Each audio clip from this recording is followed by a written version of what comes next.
thinking prompts I want to introduce you to is ethics. Now, ethics is probably my favorite, and not that it's better than any of the others, but because it's so handy in getting kids interested and excited about the content.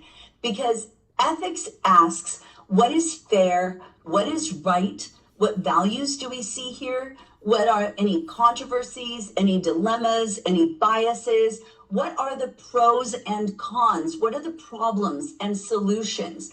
So you're going to use it all the time for that, right? How many times do we have kids look at pros and cons? That's ethics. How many times do we have them look at problems and solutions? That's ethics.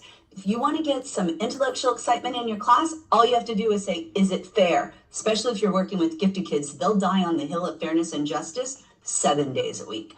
So it also looks at justice, injustice, standards of behavior, meaning did this person behave in a way that is ethically acceptable? It looks at morals, at values, at principles, and philosophies. So let's think deeply about what ethics is actually asking students to do. It is forced consideration. It asks students to say, "But is it though?" Like, "Oh, this is a good thing. But is it though? This was a good decision. But was it really though?" Right? It asks them to do that kind of thinking.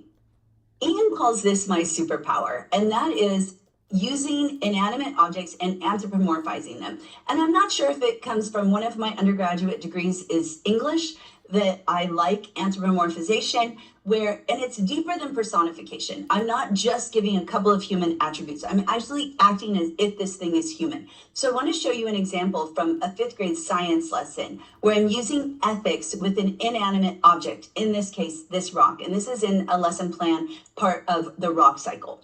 So how can we change this rock to make it nicer? That's that standards of behavior. What is this rock's biggest problem? That's problems and solutions.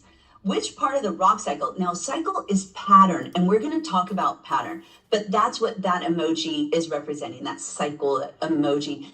Which part of the rock cycle is least fair to the rock? And in what ways is the ocean unfair to this rock? So I'm asking